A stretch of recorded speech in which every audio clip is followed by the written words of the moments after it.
I'm gonna do the Real Housewives of Potomac season 1 episode 2. I'm still trying. I'm still trying. This is still the second episode, but more people rub me the wrong way. But I'm still on board with them. Y'all know how it is. Um, it starts with Karen and Giselle still arguing at the damn boiling crab damn thing, and how Karen walked off. And I was like, why did we have to replay this part? That she irritates me. Let her ass walk off. But okay, it got to be played into what's gonna happen. So Giselle calls Cal, like, uh and then she gonna tell them to look at, she tells him about the 5 list of etiquette shit that Karen gave her. So then you got Sharice up there talking to her friend still about about Giselle and Cal, and she still ain't ready. I'm like, bitch, you ain't got time to be talking. Get ready. You got people downstairs. You ain't got time for all of this. So then you got 1 hour. It say 1 hour later. They made sure they put 1 hour later. Then you finally see her coming, mingling with guests. You see Kate and Robin finally show up. Kate with her bad ass fucking kids. I'm sorry. That must, I'm just saying.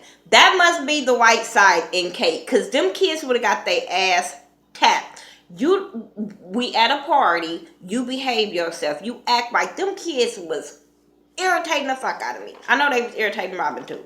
Because that was Robin, I think, sitting at the table with her. I was just like, get your kids. Like, you don't even see no kids running around with yours. Get yours. Like, But okay. Giselle asked Sharice, can they talk to the side or whatever? And she was like, what's your problem with me? Like, what did I do? And she was like, your entry. Then she was like, I was joking. She was like, I didn't think you were joking. Then she was like, you come in here with your stylist. He's talking about my hair. Whoop, whoop. And she was like, then she started talking about Giselle's hair. And I'm like, oh my God, she is a rude bitch. Bitch, you wouldn't have been able to say all that. Because either I would have hit you or I would have had to leave. Like, I would have stopped that conversation because I would have been like, look, I'm trying to talk to you to see what's the problem, and you throwing jabs. So either I'm about to punch you in your mouth or I'm going to walk away. So let me walk away and keep it cute. Because I was so over with Sharice still talking shit like this girl was beneath her. Like, you know what I'm saying? So I was like, whatever. Then she's like I said, Giselle ended up saying, I'm about to leave. Because that argument was going nowhere. So she gets Cal to say, we about to leave.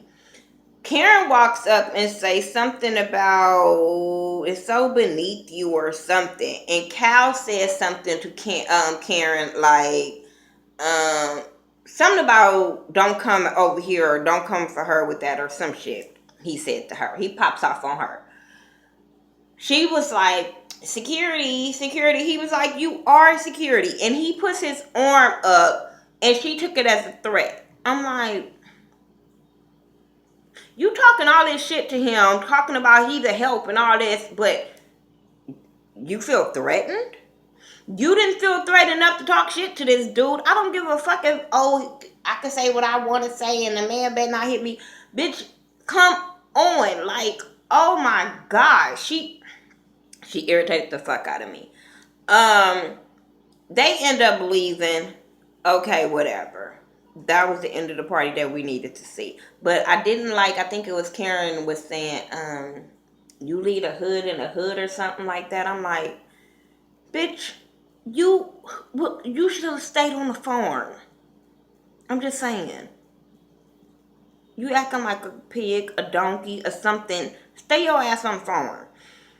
Katie and the kids, okay, they at the house, and then she has this Rabbi Mark come by because she wants to do a renaming for her kids.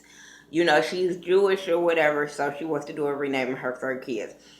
She wants to tell the rabbi about how the president, they goes on a little balcony part or whatever to eat or have tea and talk. And she was like, oh, the president, because she lives like on the golf course, like And she was like, the president coming, the vice president. He was looking at her like, I don't care. Look like he a Republican anyway. Like, I don't give a fuck about the president. That's how he was looking.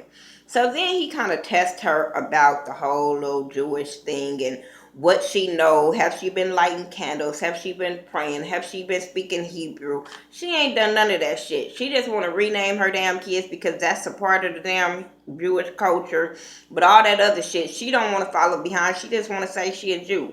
Because I always kept saying, you ain't done nothing.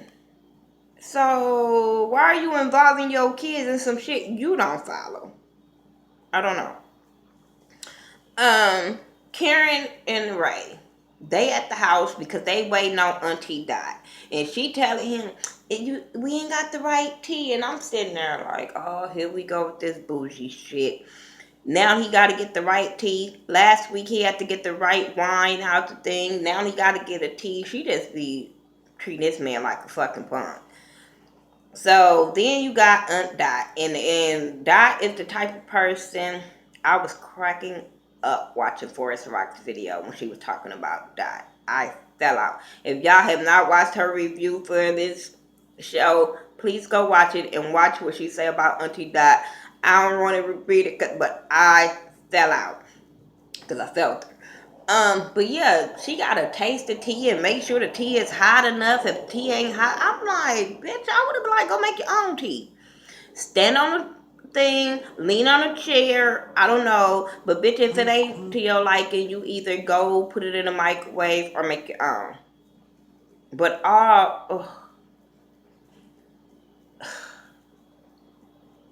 okay, okay. Then she tells her to give her daughter some words of wisdom because the daughter is 17, getting ready to go to college. She tells them education is key, yada, yada, yada.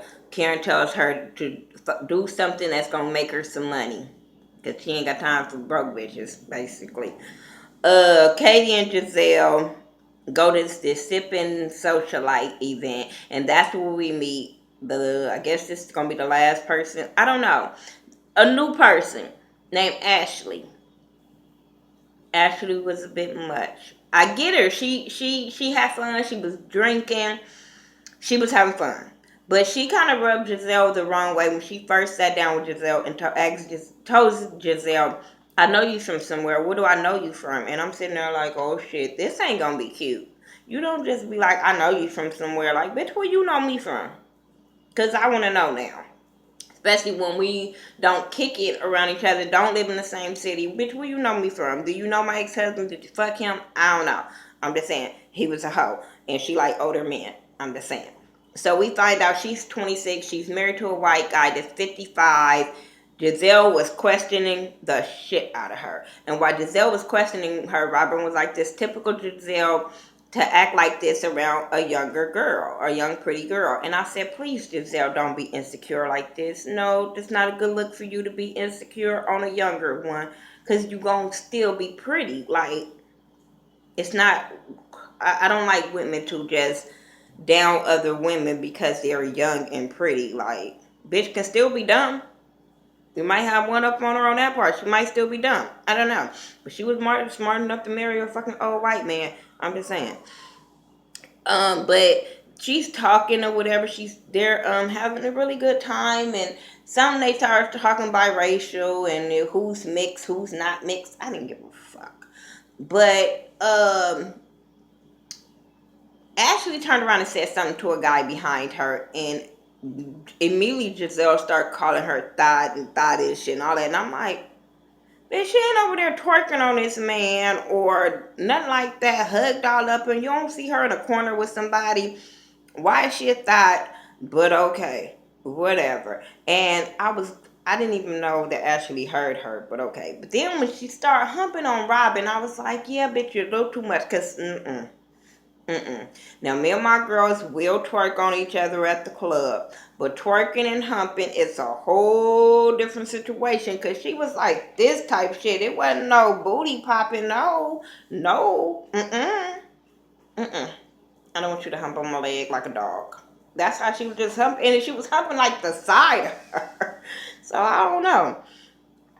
Sharice takes her daughter to gymnastics. I didn't give a fuck. I don't like her. So I'm gonna move on.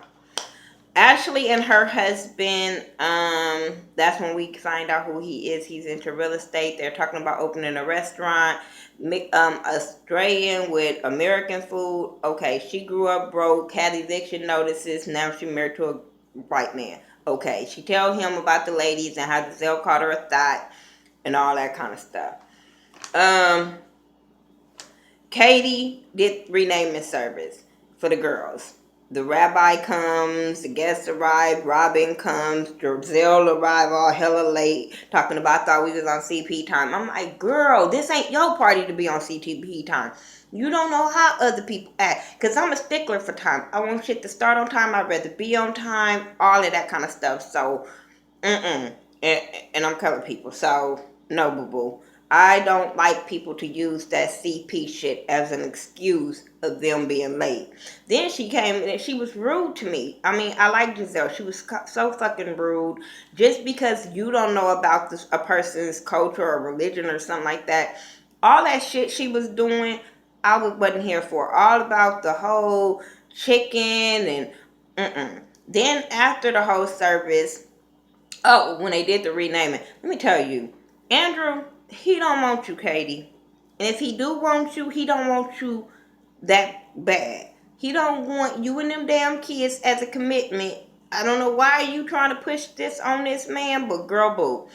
But after the service or whatever, they were all talking about biracial talk and who's mixing, who's not mixing, who checked the box of other, and all that kind of stuff. I'm not here for this racial talk. I'm really not here for this racial talk because I just feel like it just gives us more things to be divided on. So I really wasn't here for shit. Girl, you black, you white, they say they black. Okay. Um, who cares? Like, who cares? If you want to be a black Jew, that's your lifestyle. I don't knock people for being a Jew, to be a Muslim, to be a Jehovah's Witness, to be a Baptist. I don't understand why we're making this at this all black show. I understand it being to show us the different sides of black people or whatever, but to just keep on going with this, and now you're gonna have people talking about Jews and biracials, and then it's gonna be a whole mess. I ain't got time for all that. So that's what she want to be. That's what she could be. Giselle had. Let me see if I want to just put all of this together. Yes, I do. Giselle had did this letter with her kids about she wanted to extend up olive branches to the ladies that she offended, Sharice and Karen. I don't see how you offended them bitches, but since she offended them, she wanted to write them a letter. Her daughter was like, no, don't write the letter. And they was like, no, next time just watch your damn mouth. They didn't say damn, but basically they just told her, next time just watch your mouth. But they end up helping her write a letter to the ladies. The ladies get the letters. They feel some kind of way about the letters. She sent cards for them, everything for them to all meet up at lunch and have a talk. This shit goes left all out the gate. She even had flowers for these hoes. Bitch, please, I don't want to be nobody friend that bad. Nobody. Bitch, I'm not sending you no card, no flowers, no note. Bitch, either we gonna talk, text, and work this shit out, or, but me feeding you for free when, well, I don't know, depends on friendship. I'm just saying. Because there's some people I will go, if I did something wrong, I will go hard for to make things right, but not these hoes. But that bitch Sharice came in there with a fucking stank face. Cause she was like, first it was Karen. She talked to Karen first, and she was talking about Karen's delivery with the crazy gift and all that. Karen gonna say it was a joke. Where, Karen?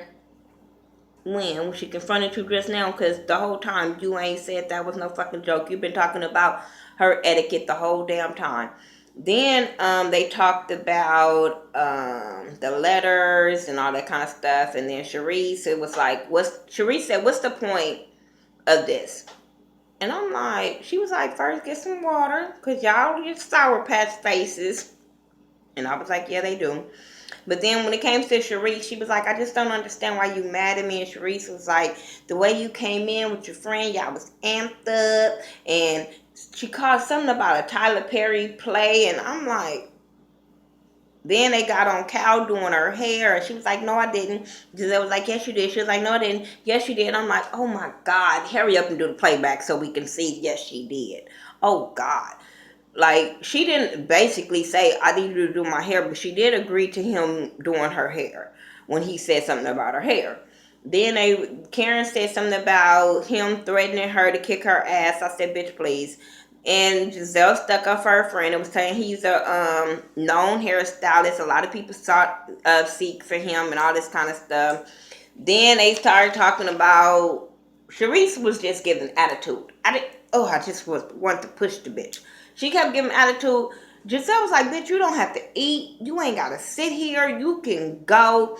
Sharice gonna tell her, "Your face reposts me." She was like, "Now that's where you're wrong at, cause this face don't repost no one." I said, "Bitch." They get mad because they can't give it to Giselle the way they want to give it to her, because she has comebacks for their ass, and I be here for it. Um, and I do agree with Karen when Karen said that, she shouldn't have put her kids in the mix of her writing that letter to them. That should have been between you and them ladies. Then you get that you were teaching your kids a lesson when you were writing them letters, but it still wasn't. You still shouldn't have involved your kids in that mess. Um, but yeah, this episode's stupid. I don't like Sharice. I don't like Karen. But I will keep reviewing the show because you guys gave me good reviews last time you guys commented, liked it. So I said I'll keep it going. But I'm not here for bougie bitches. Y'all know me. I will find something on a deal, bargain, budget, discount, all that good stuff. So I don't roll with these bougie hoes at all. Anyway, that's all I got for you. That's my Real Housewives of Potomac season 1, episode 2. I still got a gang of reviews to still do. I still have to do Tony Braxton movie and some other shit, and I'm still keep going. So y'all won't see this shirt a lot. I'm just saying, because all day today I'm gonna be recording. So yeah. I'll talk to you guys later. Follow me on all social media sites by The Ghetto View, THA, not THE. I'm your girl, Miss Nika, and I'll talk to y'all later. Peace.